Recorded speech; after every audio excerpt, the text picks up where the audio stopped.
दोस्तों आप सभी लोगों का मेरे यूट्यूब चैनल पे स्वागत है। दोस्तों आज का वीडियो में हम रेजोनेंस या रेजोनेंस इफेक्ट के बारे में जानेंगे। तो आइए आज का वीडियो को शुरू करते हैं। दोस्तों यहाँ पर रेजोनेंस या रेजोनेंस इफेक्ट एक ही चीज होती है। तो आइए इसकी डेफिनेशन की तरफ चलते हैं। दोस्तों जब हम किसी भी एक सर्टेन मॉलिक्यूलर फार्मूला वाले कंपाउंड की सभी प्रॉपर्टीज को उसके एक स्ट्रक्चर से एक्सप्लेन ना कर पाए तो उस कंपाउंड के दो या दो से ज्यादा स्ट्रक्चर पाए जा सकते हैं, तो वहां पर उन सभी स्ट्रक्चर को रेजोनेटिंग स्ट्रक्चर कहा जाता है। और जिस प्रोसेस की हेल्प से हम उसके अलग अलग स्ट्रक्चर बनाते हैं तो उसको रेजोनेंस कहा जाता है। दोस्तों यहाँ पर आप उसकी डेफिनेशन को देख सकते हैं। If a compound having a certain molecular formula can be represented by the reference structural formula which differ only in the arrangement of electron pairs such like structures are called resonating और contributing और canonical structures and this phenomena is known as resonance. दोस्तों एक ऐसा compound जिसका molecular formula same रहता है, तो जब उस मॉलिक्यूलर फार्मूला वाले कंपाउंड को अलग अलग स्ट्रक्चर से शो किया जाता है तो वहाँ पर उन सभी स्ट्रक्चर में जो इलेक्ट्रॉनों का अरेंजमेंट रहता है तो वो अलग अलग तरीके से रहता है। तो यहाँ पर उस सर्टेन मॉलिक्यूलर फार्मूला वाला जो कंपाउंड होता है तो उसके इन सभी स्ट्रक्चर को रेजोनेटिंग या कंट्रीब्यूटिंग या कैनोनिकल स्ट्रक्चर कहा जाता है। और यहाँ पर एक सर्टेन मॉलिक्यूलर फार्मूला वाले कंपाउंड को अलग अलग तरीके से रिप्रेजेंट करने के फिनोमेना को ही रेजोनेंस कहा जाता है।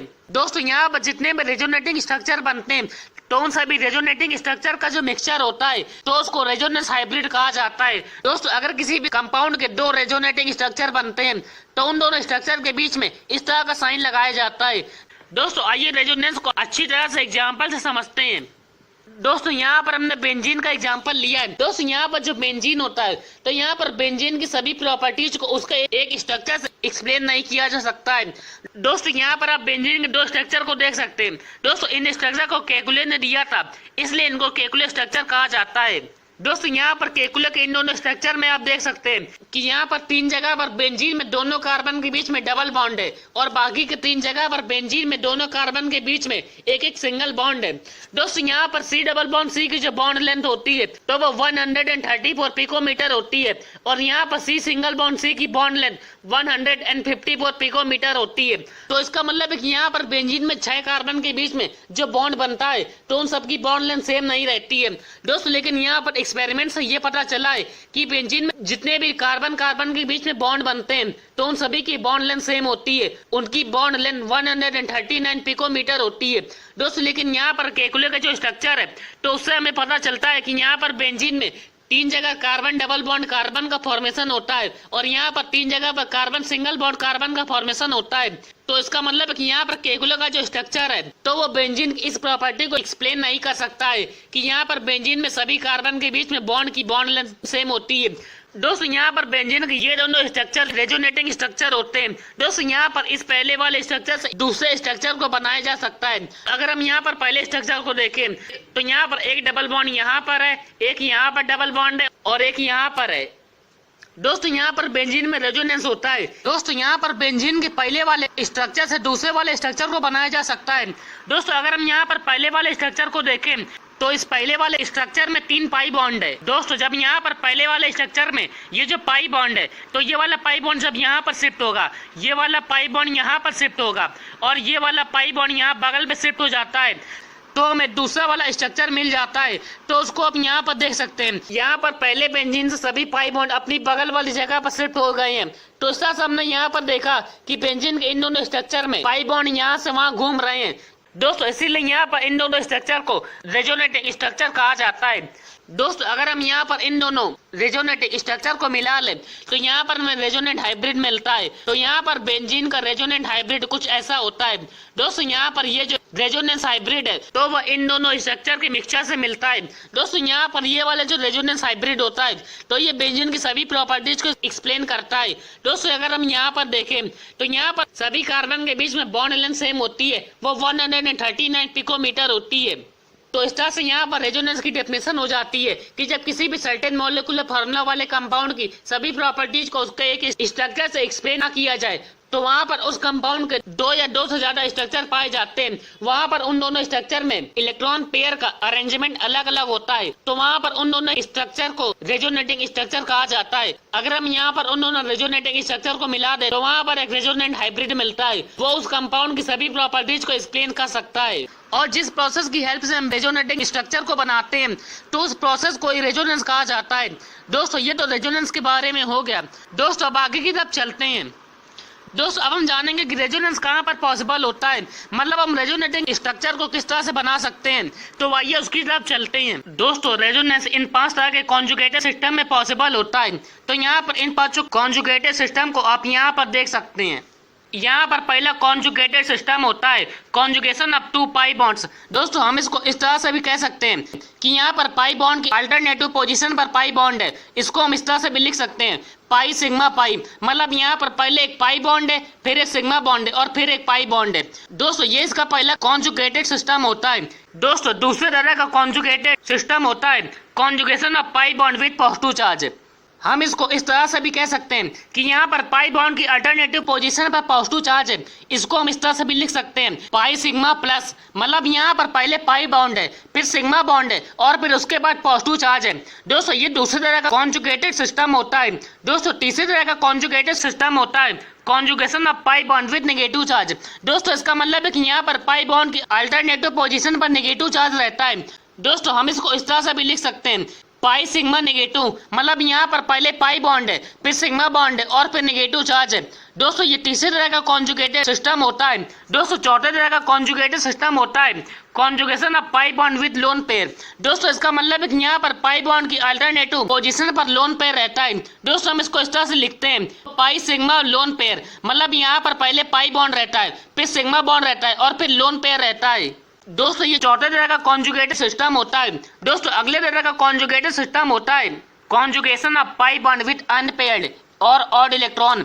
दोस्तों इसका मतलब है कि यहाँ पर पाई बॉन्ड की अल्टरनेटिव पोजीशन पर अनपेयर्ड या ऑड इलेक्ट्रॉन रहता है। दोस्तों यहाँ पर अनपेयर्ड इलेक्ट्रॉन को हम ऑड इलेक्ट्रॉन भी कहते हैं। इसको हम शॉर्ट में इस तरह से दिखाते हैं पाई सिग्मा ऑड इलेक्ट्रॉन, मतलब यहाँ पर पहले पाई बॉन्ड रहता है, फिर सिग्मा बॉन्ड रहता है, फिर ऑड इलेक्ट्रॉन मतलब अनपेयर्ड इलेक्ट्रॉन रहता है।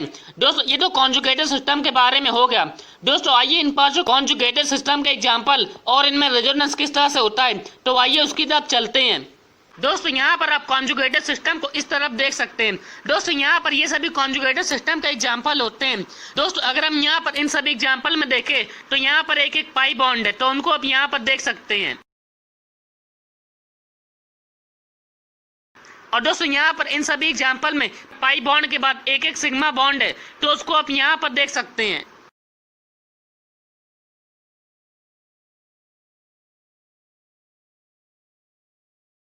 और दोस्तों यहाँ पर पाई बॉन्ड के बाद एक सिग्मा बॉन्ड है, तो और सिग्मा बॉन्ड के बाद मतलब यहाँ पर पाई बॉन्ड की अल्टरनेटिंग पोजीशन पर या तो पाई बॉन्ड है, या तो पॉजिटिव चार्ज है, या तो नेगेटिव चार्ज है, या तो लोन पेयर है, या तो अनपेयर्ड इलेक्ट्रॉन है। तो यहाँ पर इस तरह के सिस्टम को कॉन्जुगेटेड सिस्टम कहा जाता है। तो यहाँ पर इन 5 एग्जाम्पल में जो कॉन्जुगेटेड सिस्टम है तो उसको इस तरह से कहा जाता है।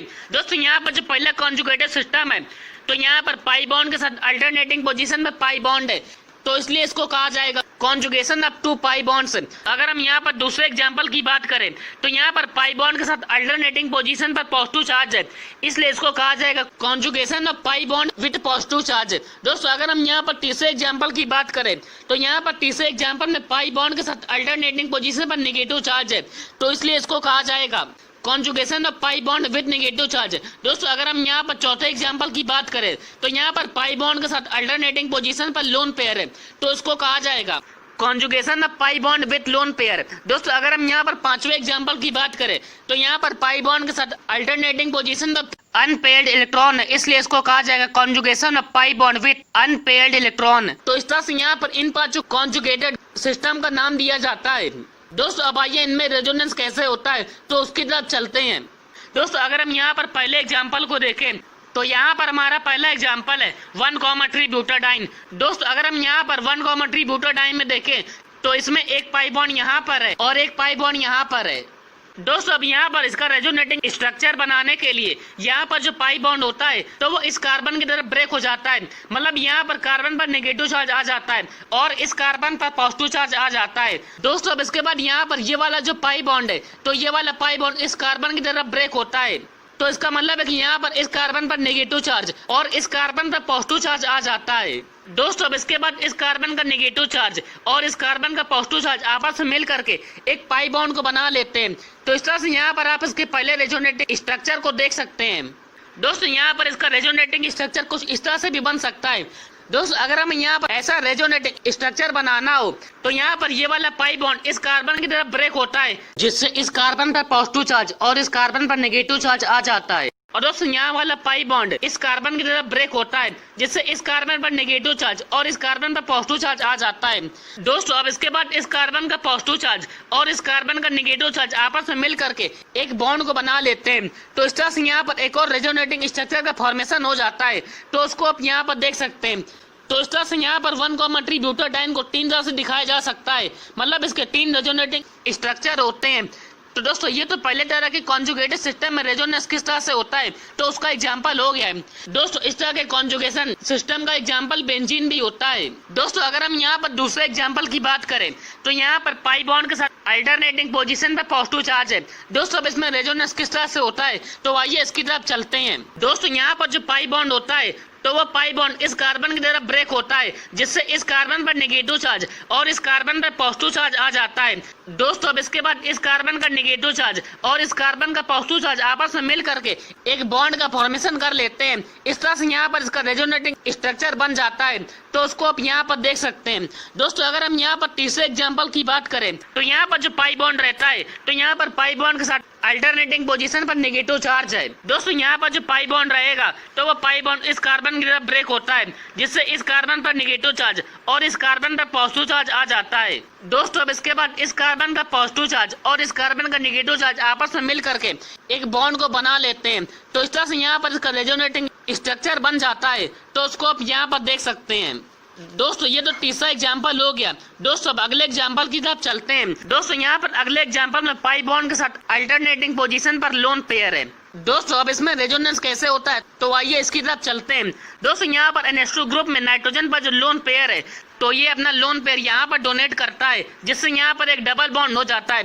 दोस्तों जो कि यहाँ पर नाइट्रोजन अपना लोन पेयर डोनेट कर रहा है, इसलिए नाइट्रोजन पर पॉजिटिव चार्ज आ जाता है।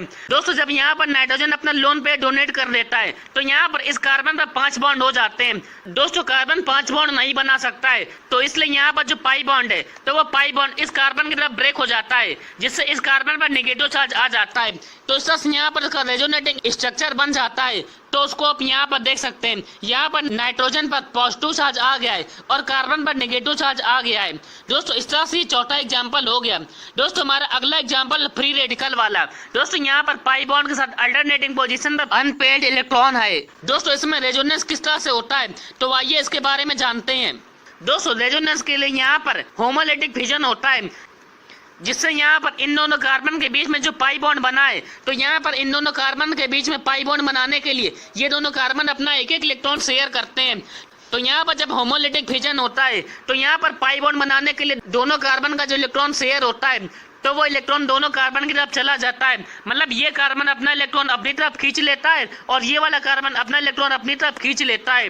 दोस्तों अब उसके बाद इस कार्बन का एक इलेक्ट्रॉन और इस कार्बन का एक इलेक्ट्रॉन आपस में मिल करके एक बॉन्ड का फॉर्मेशन कर लेते हैं। तो इस तरह से आप उसको यहाँ पर देख सकते हैं। दोस्तों यहाँ पर इन दोनों कार्बन के बीच में एक सिग्मा बॉन्ड के साथ साथ पाई बॉन्ड का भी फॉर्मेशन हो जाता है और इस कार्बन पर अनपेयर्ड इलेक्ट्रॉन आ जाता है। दोस्तों ये तो रेजोनेंस के बारे में हो गया कि रेजोनेंस किस तरह से होता है और रेजोनेटिंग स्ट्रक्चर को किस तरह से बनाया जाता है। दोस्तों आगे की तरफ चलते हैं।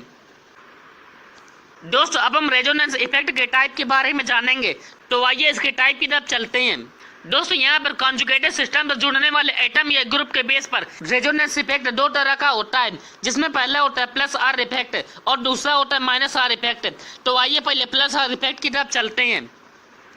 दोस्तों जब इलेक्ट्रॉनों का ट्रांसफर कॉन्जुगेटेड सिस्टम से जुड़ने वाले एटम या ग्रुप से दूर होता है तो वहां पर उस इफेक्ट को +R इफेक्ट कहा जाता है।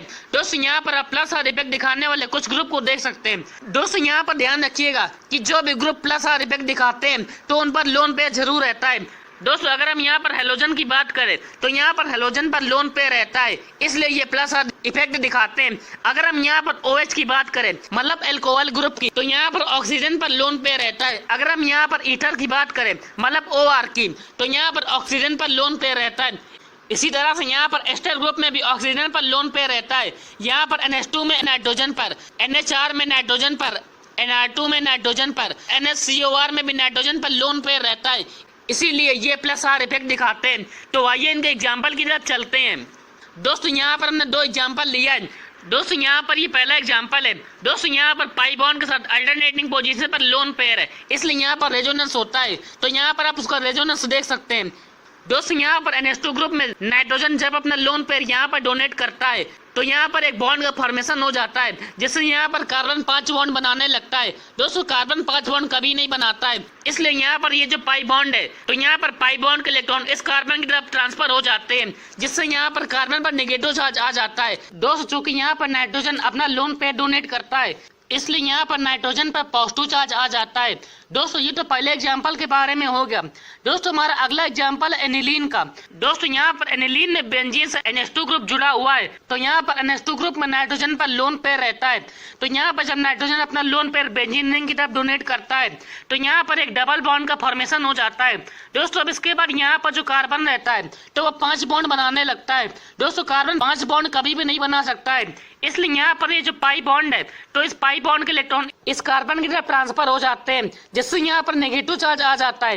दोस्तों कि यहाँ पर नाइट्रोजन बेंजीन रिंग की तरफ इलेक्ट्रॉनों को डोनेट करता है, इसलिए यहाँ पर नाइट्रोजन पर पॉजिटिव चार्ज आ जाता है और यहाँ पर एक डबल बॉन्ड भी बन जाता है।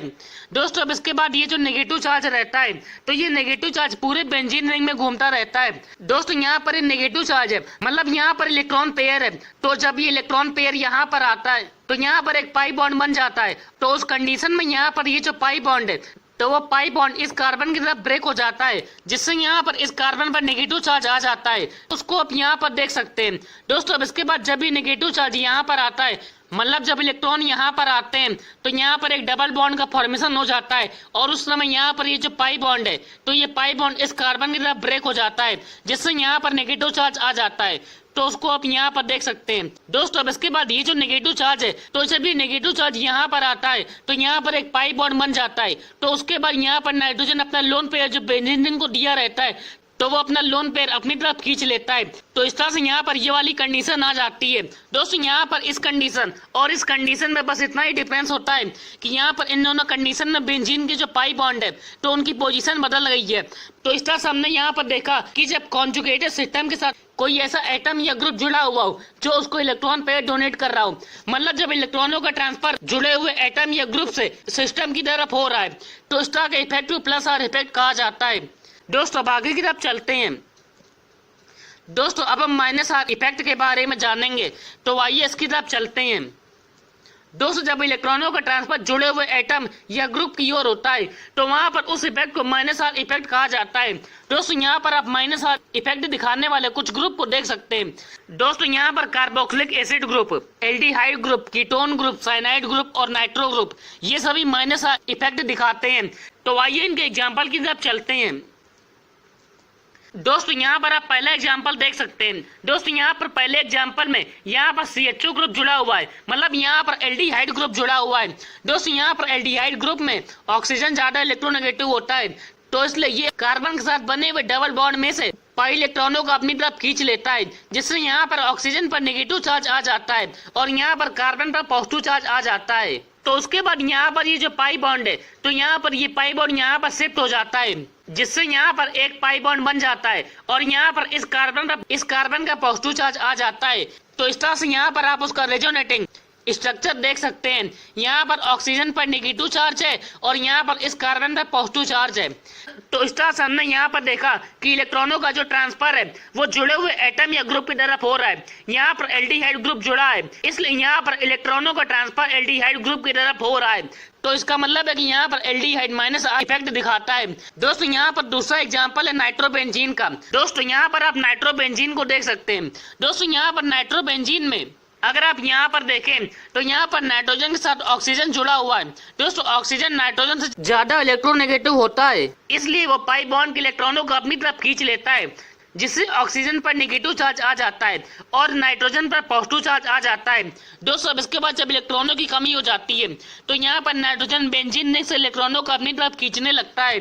तो यहाँ पर ये वाला जो पाई बॉन्ड है तो ये पाई बॉन्ड यहाँ पर शिफ्ट हो जाता है, जिससे यहाँ पर नाइट्रोजन का पॉजिटिव चार्ज यहाँ पर आ जाता है। दोस्तों अब इसके बाद ये वाला जो डबल बॉन्ड है तो ये वाला डबल बॉन्ड यहाँ पर शिफ्ट हो जाता है और ये वाला पॉजिटिव चार्ज यहाँ पर आ जाता है। तो उसको आप यहाँ पर देख सकते हैं। दोस्तों अब इसके बाद यहाँ पर ये जो पाई बॉन्ड है तो ये पाई बॉन्ड यहाँ पर शिफ्ट हो जाता है, जिससे यहाँ पर ये जो पॉजिटिव चार्ज है तो वो यहाँ पर आ जाता है। तो उसको आप यहाँ पर देख सकते हैं। तो उसके बाद यहाँ पर ये जो पाई बॉन्ड है तो ये पाई बॉन्ड यहाँ पर शिफ्ट हो जाता है और जब ये बॉन्ड यहाँ पर शिफ्ट हो जाता है तो यहाँ पर ऑक्सीजन जो नाइट्रोजन से इलेक्ट्रॉनों को खींचा रहता है तो वो उन इलेक्ट्रॉनों को नाइट्रोजन के साथ शेयर कर लेता है। तो इस तरह से यहाँ पर आप नाइट्रोबेंजीन को देख सकते हैं। तो इस तरह से हमने यहाँ पर देखा कि जब इलेक्ट्रॉनों का ट्रांसफर जुड़े हुए एटम ये ग्रुप की तरफ हो रहा है तो इस तरह के इफेक्ट को -R इफेक्ट कहा जाता है। तो इस तरह से ये -R इफेक्ट के बारे में भी हो गया है। तो इस तरह से हमने आज के वीडियो में रेजोनेंस की डेफिनेशन के बारे में देखा। उसके बाद हमने देखा कि रेजोनेंस कहाँ पर पॉसिबल होता है और उसके बाद हमने रेजोनेंस के टाइप के बारे में देखा। तो इस तरह से हमने आज के वीडियो में रेजोनेंस के बारे में कंप्लीट डिस्कस किया। दोस्तों इसी के साथ हमारा आज का टॉपिक कंप्लीट होता है। दोस्तों उम्मीद करता हूँ आप लोगों को मेरा वीडियो अच्छा लगा होगा। दोस्तों फिर मिलेंगे एक और नए वीडियो के साथ।